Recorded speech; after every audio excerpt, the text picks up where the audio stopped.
Hello दोस्तों, मैं महेंद्र आप सभी का जीएस विद महेंद्र में स्वागत करता हूं और साथ ही नव वर्ष 2023 की शुभकामनाएं देता हूं कि आप सभी को इस वर्ष में नई नई सफलताएं मिले। साथियों, आज हम लेकर आए हैं जीएस का पार्ट 7 जो आपके आने वाले एग्जाम्स के लिए बहुत ही इम्पोर्टेंट है। तो ज्यादा देरी न करते हुए इसकी शुरुआत करते हैं। प्यारे बच्चों, जो पहला फैक्ट है हमारा, कृषि के लिए अपनाई जाने वाली सबसे प्राचीन फसल। तो कृषि के लिए अपनाई जाने वाली जो सबसे प्राचीन फसल है वो गेहूं और जौ है। अगर इसमें भी पूछा जाए कि सबसे पहली फसल कौन सी है तो वो है गेहूं। ठीक है, आगे आते हैं। मानव द्वारा प्रयुक्त प्रथम अनाज चावल। देखो, जो मनुष्य ने भोजन के रूप में पहली बार उसका यूज किया वो कौन है? चावल है। मगर कृषि के लिए उसने क्या किया? गेहूं और जौ को। हो सकता है उसने कृषि के लिए गेहूं और जौ का किया हो प्रयोग, मगर वो सफल ना हो पाया हो, इसलिए यहाँ पर जो पहला अनाज है वो क्या है? चावल है। फिर आगे चलते हैं। कृषि का प्रथम उदाहरण कहाँ से मिलता है? तो प्यारे बच्चों, ये मिलता है मेहरगढ़ से, जो कि कहाँ पर है? पाकिस्तान में स्थित है। ठीक है, आगे चलते हैं। चावल का प्राचीनतम साक्ष्य कहां से मिलता है? तो कोल्डेहवा से मिलता है, जो कि उत्तर प्रदेश में है। उत्तर प्रदेश के प्रयागराज डिस्ट्रिक्ट में है प्यारे बच्चों। ठीक है, आगे चलते हैं फिर से।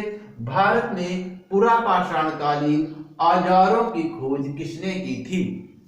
पुरापाषाणकालीन औजारों की खोज रॉबर्ट ब्रूसफुट ने की थी 1863 में। कहां पर? पल्लावरम नामक स्थान पर प्यारे बच्चों। आगे चलते हैं। भारत में मध्य पाषाण काल के विषय में जानकारी किसने दी थी? तो किसने दी थी? C.L. कार्लाइल ने। मध्य पाषाण काल का मतलब होता है पत्थरों का युग, यानी जिस समय मनुष्य जो था आदिमानव वो पत्थर के औजार बना के उनका प्रयोग करता था, तो उसको ही कहा जाता। तो उसी में जो है मध्य पाषाण काल, पूर्व पाषाण काल, ठीक है, उसी तरह से उसका विभाजन किया गया। तो C.L. कार्लाइल ने 1867 में मध्य पाषाण काल के विषय में जानकारी दी थी। आगे चलते हैं। सिंधु सभ्यता का सबसे बड़ा स्थल क्या कौन सा है प्यारे बच्चों? तो वो है मोहनजोदड़ो। क्या है? मोहनजोदड़ो, जो कि कहां पर स्थित है? ठीक है, मोहनजोदड़ो पाकिस्तान में स्थित है। ठीक है, सिंधु सभ्यता का सबसे बड़ा। अब पूछा जाए प्रश्न कि भारत में सिंधु सभ्यता का सबसे बड़ा स्थल कौन सा है? तो प्यारे बच्चों, वो है राखीगढ़ी, जो कि हरियाणा के हिसार जिले में स्थित है। भारत में सिंधु सभ्यता का सबसे बड़ा स्थल, बहुत इंपॉर्टेंट फैक्ट है, राखीगढ़ी हरियाणा के हिसार जिले में स्थित है। इसकी खोज सूरजभान नामक पुरातत्वविद ने की थी, राखीगढ़ी की। ठीक है, आगे चलते हैं। भारत में पाया जाने वाला एकमात्र मानवाभ कवि क्या है?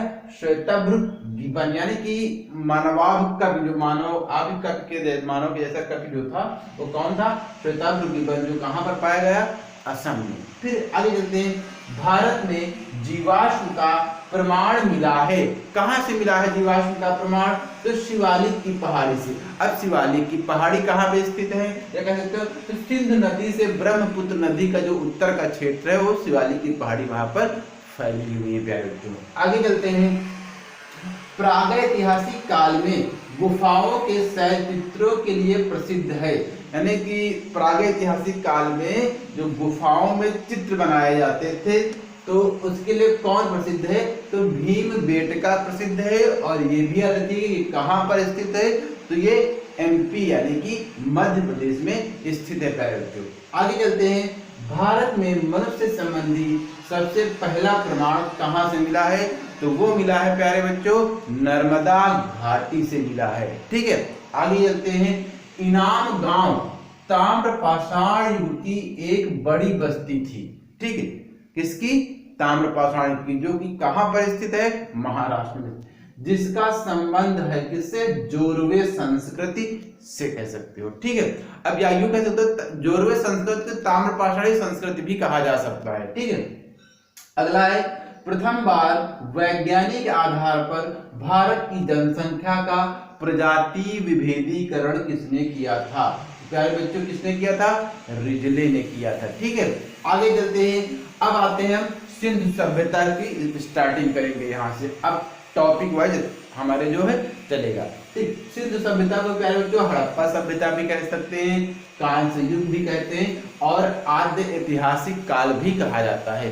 अब आद्य ऐतिहासिक काल इसलिए कहा था प्यारे बच्चों क्योंकि यहाँ पर लेखन शैली तो विकसित थी मगर उसको अभी तक वैज्ञानिकों ने पढ़ नहीं पाया या पढ़ नहीं पाए हैं, ये कह सकते हो पढ़ नहीं पाए हैं। ठीक है, आगे चलते हैं।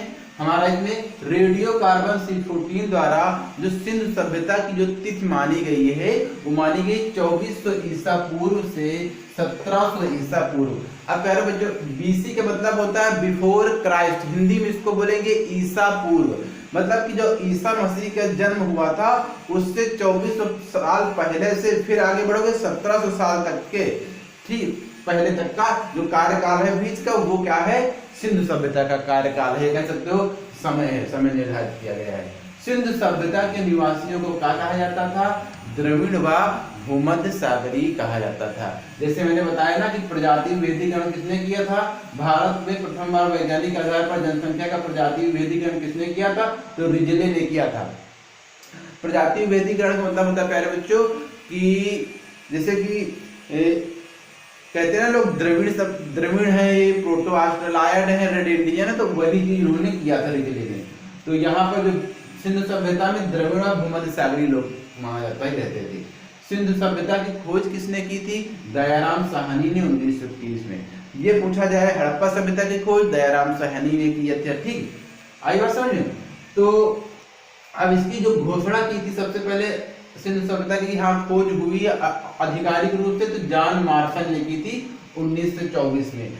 जॉन मार्शल कौन थे प्यारे बच्चों बता दूं, जॉन मार्शल भारतीय पुरातत्व सर्वेक्षण विभाग के महानिदेशक थे। ठीक, ये भी याद रखिएगा। अब आते हैं सिंधु सभ्यता के पूछा जाता है कि सिंधु सभ्यता का सबसे पूर्वी स्थल कौन है, पश्चिमी स्थल कौन है, ये बहुत इंपॉर्टेंट है, इसके विषय में जल्दी से चर्चा कर लेते हैं। तो प्यारे बच्चों देखो मैंने लिखा नहीं, डायग्राम टाइप में एक बना दिया है। पूर्व सिंधु सभ्यता का सबसे पूर्वी स्थल पूर्व में है, कौन है, आलमगीरपुर है, जो कि कहां पर स्थित है प्यारे बच्चों, मेरठ में स्थित है। सिंधु सभ्यता का सबसे पश्चिमी स्थल सुतकांगे डोर है, कहां पर स्थित है, बलूचिस्तान में प्यारे बच्चों। सिंधु सभ्यता का सबसे उत्तरी स्थल मादा है, कहां पर स्थित है, जम्मू कश्मीर में स्थित है। सिंधु सभ्यता का सबसे दक्षिणी स्थल कहां पर है प्यारे बच्चों, दाइमाबाद, जो कि महाराष्ट्र में स्थित है। आलमगीरपुर वाला आप प्रीवियस पेपर देखेंगे तो ये पूछा गया है कि सिंधु सभ्यता का पूर्वी स्थल कहां पर स्थित है, तो आलमगीरपुर में। तो इसलिए जो है हो सकता है कल को ये पूछ ले कि सबसे दक्षिणी स्थल कौन सा है, तो दाइमाबाद महाराष्ट्र, क्योंकि जो भारत में जो स्थल है उनकी पॉसिबिलिटी ज्यादा है पूछने की। ठीक है, कम से कम ये मतलब एग्जाम बनाने वाले या जो पेपर बनाते हैं वो सोचते हैं कि भारत के विषय में तो जानकारी आपको होनी चाहिए साथियों। तो आज हमारा जीएस का पार्ट 7 यहीं पे समाप्त होता है। फिर से हम जो है अगले दिन जो है एक जीएस का पार्ट 8 लेकर आएंगे। तब तक के लिए साथियों अलविदा, और आप सभी लोग जो है नए साल में खूब अच्छे से पढ़ें।